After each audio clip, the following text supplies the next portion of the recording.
Detectives of Reddit, what was the strangest case you've ever investigated? Make sure to like and subscribe if you enjoy. Thanks. Story 1.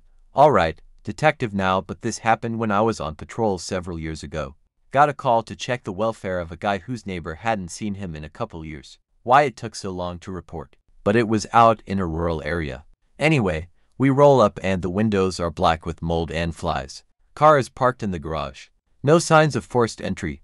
Breach the door and find said guy wrapped up in a phone cord beside a toppled chair in his dining room. He was mummified, melting into the carpet. Barely recognizable as a human aside from his shape and clothes. The smell of him mingled with the inches of stagnant water in his basement from burst pipes and all the dead flies and mold. I'll never forget it. We also found 2 bags of groceries neatly packed on the floor in his kitchen. House was very tidy as well. No witnesses. Estranged from his family. Clearly had a cat, but we never found its remains. Medical record indicated he had a heart condition. My theory is he was having a heart attack and tried to call 911, but never got to make the call. Perhaps the creepiest part, his mailbox was overflowing with past due bills and canceled utility notices. The last one was a couple months old. And it's still to someone that longed to call. Though I wasn't with the Internal Affairs Bureau or the state's investigator's office. Asterisk holy shit asterisk this was a fiasco. In the segregation unit of the prison, there was a very eccentric sergeant who worked out constantly and liked to sit in front of cells and talk to the inmates about life for hours on end. He routinely went to the gym with one of the nurses who gave inmates their nightly medications. One evening, one of the inmates is escorted out for his insulin shot. The inmate makes an offhand comment to the nurse. You go into Gold's gym in any town after work. The escorting officer reports it, as personal information of that nature is a security risk. The sergeant is instantly put into speculation and the nurse reports that they are gym partners. There are anonymous reports that he is having unscheduled, personal conversations with inmates in the cell house. People will not go near him. Fuck no. You wanna tell the child predators what school my kids go to while you're at it. A few weeks later, there's an allegation that the nurse was having an affair with the exact inmate who made the gym comment. But so far unfounded, so they ensure that none of the 3 people are in the same part of the prison while they investigate further. They need to rule out that this also isn't some form of retaliation on the sergeant's behalf. During the investigation, an oddity is discovered. The inmate lived several hours away, but was receiving Western Union money orders to his account from a relatively close gas station. They acquire surveillance footage. Sure enough, it's the nurse. She's been putting money on the inmate's books for several months under a false identity. During the routine pill line for general population, the nurse will be locked in a small, secure room with a pass-through for medications. It was revealed that she would hide in the corner and masturbate and expose herself when he came to the door. He intentionally violated prison directives to be sent to segregation because she told him of an upcoming change in the nursing rotation. They set the sergeant up as a red herring. She eventually resigned, and I'm unsure what legal action was taken. The inmate was moved to a different facility. Custodial sexual misconduct is treated as a very serious affair, especially given the strict nature of Federal Prison Rape Elimination Act laws. Asterisk minor. So I was working the TAC radio one night in Broward County at around 3 a.m. This was about 5 years ago, and an 18-wheeler slammed directly into a box truck as it was getting off of an exit on the highway. Now this particular stretch of highway was very barren. The box truck damn near exploded and the 18-wheeler chopped it in half. 3 people were trapped inside of the burning truck. According to the people in the truck, they were rescued by a man, and that man set them all neatly on the side of the road and waited there with them until units arrived. Now we sent the world to this accident, being that it was a vehicle fire with entrapment. Florida Highway came, as well as about 3 different jurisdictions of police and fire. By the time they got there, it must have been over 100 units. A firefighter grabbed hold of the arm of the rescuer of the people to check him out, but when that firefighter turned around, the guy was gone. He vanished. We even had half of the units searching for him in case he was injured. No one ever saw that man ever again. Every time I tell this story, I get a mediocre reaction, but I'm telling you, man, it was spooky, like the guy was a ghost or spirit or something who rescued those people. Story 4. Not a detective, but had to share this story. When I was around 15, I'd ride the bus in for school. There was this 10-year-old girl who'd always sit across from me and talk on the way into school. She was just one of the people you felt protective of. She never seemed troubled or in danger. She just kinda brought the big brother out in me. So later on that year, we hear that her father had killed her mother and then committed suicide. The whole town just went into shock. We were a fairly small community and this just never happened. And then the big reveal came. The girl was upset with her parents, killed them both and set it up to look like the dad did it. That shocked me right to the core. No evidence of her ever being abused or neglected. I sat right next to evil personified all the months and thought she needed protection.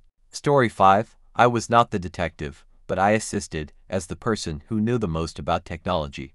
Back in the 1990s when RAM sticks were about $50.75 per megabyte, somebody snuck into a computer lab, opened up a dozen computers, and replaced each computer's 44 megabytes RAM sticks with 41 megabyte sticks. Nobody noticed. The time frame for the crime was sometime between September 1st and January 10th.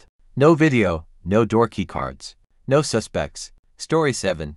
Not a detective, but something did happen in my apartment society. It's a gated society with 5 buildings, and one morning there was a huge crowd in front of one of the buildings. Turns out that a woman had jumped from the 5th floor into the elevator lobby area around 3 in the morning or so. One of my friend's dad was first on the scene as he said that he heard a loud boom sound around that time and went to check it out. Here's where things get shady.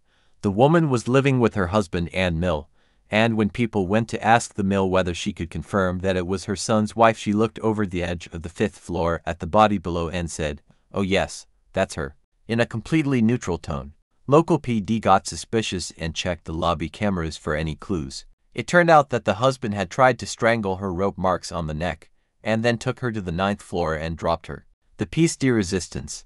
The camera showed her slippers dropping a whole 5 minutes after her body hit the ground. The husband threw her off and skipped town, and a background check revealed that this was his second marriage and there were rumors that him and his mother burned his first wife alive. For a solid month or so, I had to escort residents to their homes because people in that building were terrified of what could happen. Story 8. My brother had a piano dropped on him by a tune. Never caught the guy, still bothers me to this day. Story 9. Not a detective, but I contacted my detective to run the incident by him.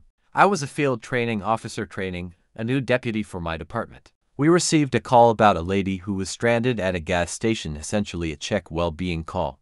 My trainee and I responded to the gas station and made contact with the lady. She stated she was staying at a hotel nearby and did not need any assistance. My trainee spoke with her more and she mentioned the government was after her and kind of went off into a weird conversation that didn't make a whole lot of sense. On her car she had a bunch of missing posters, flyers of a man that went missing from California, the state. I asked about the missing man and she told me it was her husband and he went missing years ago and she was on a mission to find him. She mentioned she found body parts in her home in California and my trainee asked if that had been investigated, which she stated it had been by a local department. Out of curiosity, I asked her what kind of body parts she found in her home and she stated human toes. That sparked my interest and I asked her where are they now. The woman looks me in the eye and states they are in my purse. Would you like to see them? In complete shock I tell her of course, and I'm thinking to myself there is no way this woman has human body parts in her purse. Surely enough, we walked over to her car. She reaches in and grabs a medicine bottle filled with formaldehyde. Inside the bottle of formaldehyde are 3 human toes, big toe and 2 smaller toes. I asked her where she got the toes and she said she found them in her house in California. She advised she had no idea whose toes they were. It should be noted the bottle of formaldehyde had medical tape around the cap indicating it was sealed. Long story short, I made contact with my investigator and we determined it was not illegal to possess human toes in the way she had them. Of course, I'm thinking she murdered her ex and cut his toes off and kept them for some reason. I decided to look into it further and it was determined the missing ex left her for another woman and he was fine. The woman's sister stated the woman took a bunch of meds for many different issues and eventually quit taking them, hence the abnormal behavior. I never did figure out whose toes they were and eventually sent her on her way. We determined they were likely removed by a medical professional in a hospital and someone decided to keep them. There was a really wealthy family in town. The grandfather was an author or a writer of some sort. He had built a legacy over the years. All of his family members were taking advantage of his wealth. He had a few kids. One daughter, who worked in real estate. Her dad never trusted the guy she married. The middle child had passed away a few years prior, but his wife was still connected to the family. She was taking money from the grandfather and acting like it was for her daughter's college tuition. The youngest son worked for the publishing company he created. The whole family was just a mess. Very dysfunctional. Only really involved with the grandfather because of his money. As we learned more about the case, this became really obvious. Anyway, one night after a family gathering, the grandfather just killed himself. We were called to the scene to analyze the murder scene, blood spatter, etc. We ended up interviewing all of the family members. Took us a couple of days. It was a textbook case. The grandfather was getting up in age and didn't want to deal with the issues he was facing anymore. Then, out of nowhere, right when we were about to close the case, a random private investigator shows up. He ended up throwing everything we had already determined out the window. He hijacked the entire case. I've never been kicked off of a case before, especially from someone outside of the local office. Yet, there we were being told what to do by a private investigator. Long story short, he found out the grandson had actually planned the old man's murder. Things didn't go as he planned, but after about 90 minutes we finally were able to figure out what happened. I'll never forget that case.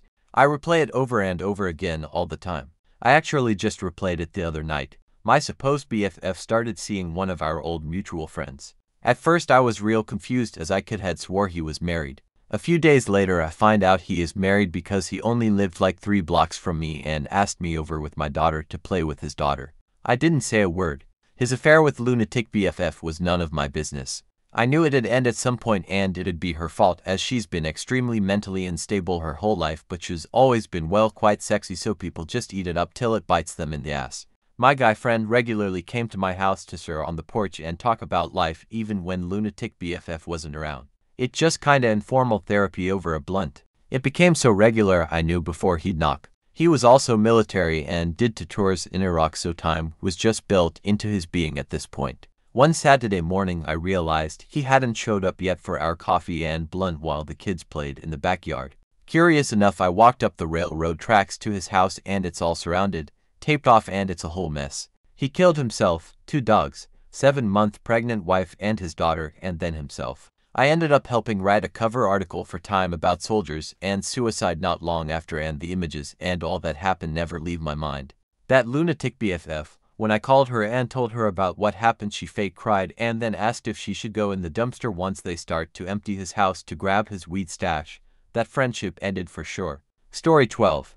Hey, profession with strict confidentiality rules. What are some confidences? Please share unusual, identifiable details. Story 13. I work as forensic expert in the field of computer science for a few years. There were many strange cases I investigated during my career. 1.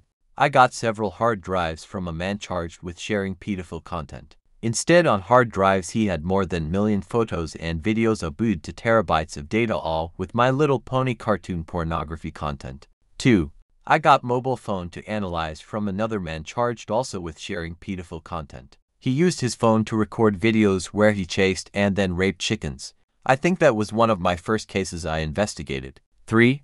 A woman lost about 50,000 euros with internet scammer. She was chatting with a man who was impersonating USA soldier and told her he's in love with her and need to get 1,000 euro to arrive to her. She sent him money, so he continued scamming and promised he would buy a house for them to live together, so she sent another 50,000 euro to him and then he disappeared. She was shocked and reported it to police. They took her phone and PC to investigate further. 4. Few years ago, police took around 20 MacBooks from a small company to investigate for frauding and fake invoices. Unfortunately, they only took monitors since they thought every stationary Mac is a Mac. When they returned few days later to that company, there wasn't any PCs left, so the investigation was discontinued. I remember speaking to a county prosecutor from my mock trial program, and he told me about one of his most disturbing cases. A man had cheated on his wife with a stripper from Canada, and when his wife came home she saw her husband cheating on her. He proceeded to kill her unknown how, I believe it was with a knife, and left her body in the master bedroom. I'm not sure what happened to the stripper. The man proceeded to go downstairs where his 2 children slept soundly, and doused the hallways with gasoline. He lit the hallway, went back upstairs, and just waited. He waited with his dead wife on the floor. After his house erupted with smoke, he jumped off the balcony and was quickly arrested. While the story didn't come from a detective, He told me about how officers at the scene took photos of the burned and disembodied bodies at the scene. I can't imagine how traumatizing it even was for the detectives and CSI to piece together the fact that he burned his 2 children alive and his wife. The man proceeded to kill himself in jail by hanging himself before he was to go on trial. Story 16. Not a detective, but one time I saw a teenage girl getting hit repeatedly by a man in a truck while I was getting in my car. She was crying hard. Honestly thought she could be kidnapped. Grabbed the license plate. Called the cops who said they couldn't do anything. Paid for a license lookup. Found the guy the truck was registered to. Found his Facebook. Stalked it and found the girl and the man. The man was his son over 20, girl was his daughter 15. Lived in rural Washington. I saw them in Oregon. I friended the girl and messaged her on FB. I'm still FB friends with her 6 years later, and she married a military guy and moved out of state and has a baby now. At least she's away from her dad and abusive brother. Story 17. My mom is also not an actual detective, but she might as well be. She's found multiple men who disappeared to avoid paying child support. One man, an abusive drug addict, keeps trying to disappear and she or his former partner keep finding him. She found the former son-in-law of a neighbor from his Facebook photos, which included a photo of his car, license plate. She found someone's lost retirement benefits, long story. She also found the arrest photo of a guy I just started dating and showed it to me. Thanks, Mom. It was for weed possession and I already knew about it, so I didn't care that much. She used to regularly check up on her kids' dates, and she still regularly checks up on people, especially family members, whom she's fallen out of contact with. She usually doesn't do anything with that info, she just collects it. Story 19. Forensic account here. I had a client whose employee had used the company account for payments to a graphic designer. Except instead of marketing materials, he had commissioned $15,000 worth of lowly and sonic porn. Story 20. Thought I was gonna get some sleep tonight, but this thread, here, I guess I'll sleep some other time. Story 21. Not a detective but had some weird stuff happen at the end of high school, first deployment. Took Japanese with a guy in high school who was pretty quiet, but we'd have small side convos about which anime we were watching at the time, so I thought he was pretty chill. One day he gets pulled from class and nobody I ask knows why. I get home and my mom, who's friends with all the bigwig law enforcement, says that his dad had killed his mom, both of his grandparents, and was at the school trying to pick him up for suspected, but unknown reasons. The messed up part, the report stated that after he had killed the family, he left them where they fell all through the house and took a shower, and then ate a full meal next to the bodies before attempting to go to the school where he was intercepted. I tried to talk to him a little just to take his mind off of whatever, but he just stared into the void, completely unresponsive all day every day. After a while of this continuing behavior, he just stops coming to school and nobody knows what happened to him. Fast forward 7 years and I ran into him in public but didn't talk cause after 4 years in the infantry, I kinda looked like a different person, but looking from a distance, I was happy to see that he looked to be at peace and enjoying his life. I hope he was able to truly move on. We might have been seniors in high school, but we were still kids and no kid should ever have to go through that trauma.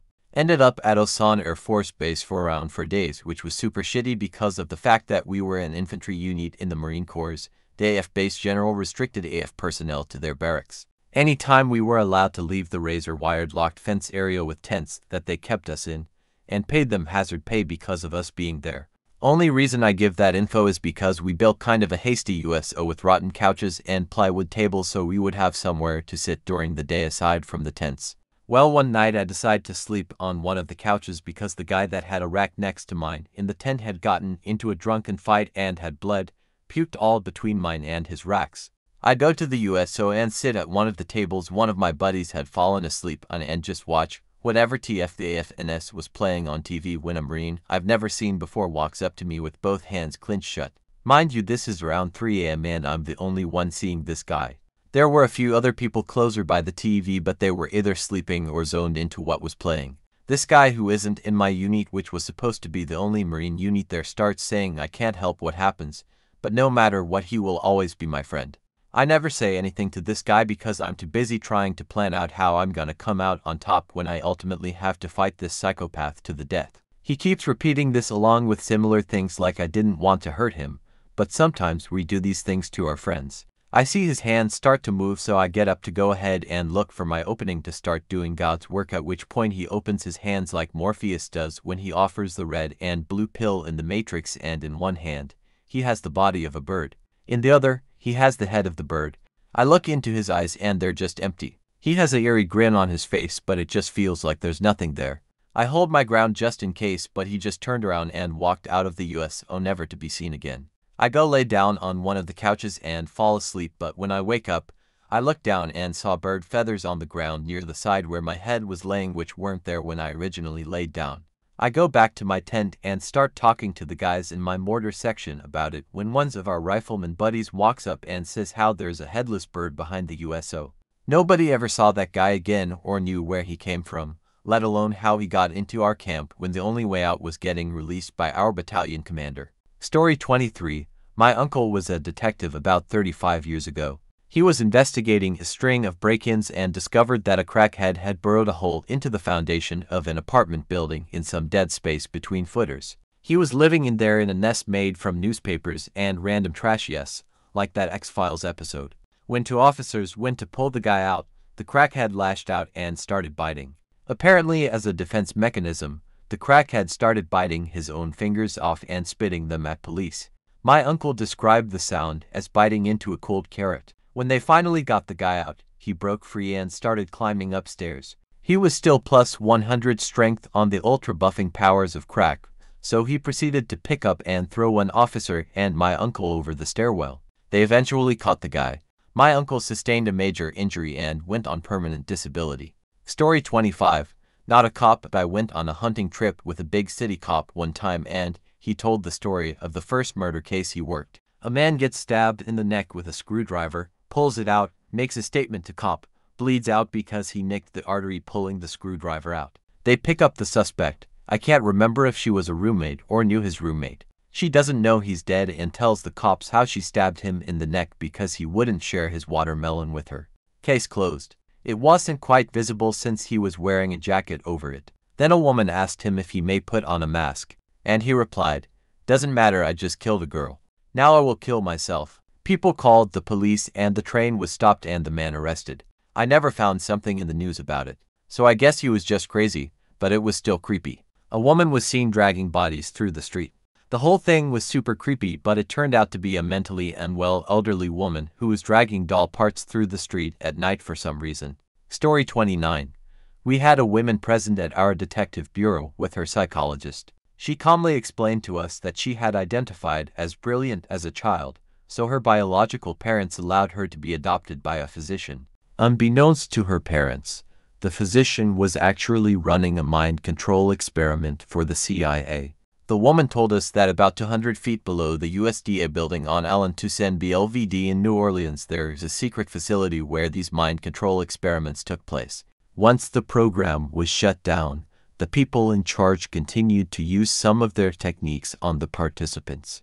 The woman advised that she will get a call where the caller uses an initiation word that causes her to obey all commands. Then she is picked up by a white panel van and taken to another location owned by a powerful politician where she is gang raped. We wrote her off as a kook, but a supervisor told us to look into it in case she was telling the truth. Spent several days sitting surveillance on her house without her knowledge. Finally, she calls and says that the previous day she had been taken from the residence and gang raped. When confronted about detectives sitting on her street during the alleged abduction, she told us that they use mind control lasers to make it impossible for us to see them. We immediately went back to working real cases that didn't involve the CIA or mind control lasers. There had been broken in our shed and our bike got stolen, and we heard one neighbor that some fishing stuff got stolen from there, so we went around the neighborhood asking people if they've seen something or were missing stuff. We made a list of all the missing stuff and went looking, and we actually found the bike at an apartment complex with cheap rooms, and all of the missing stuff was in the bike bags, with empty beer cans everywhere, so probably some poor bloke was drunk and going around on a klepto-drunk stealing stuff raid. Can't remember if we actually returned all of the stuff or were scared that the guy would see us do it, but that was actually a kind of cool memory from my childhood.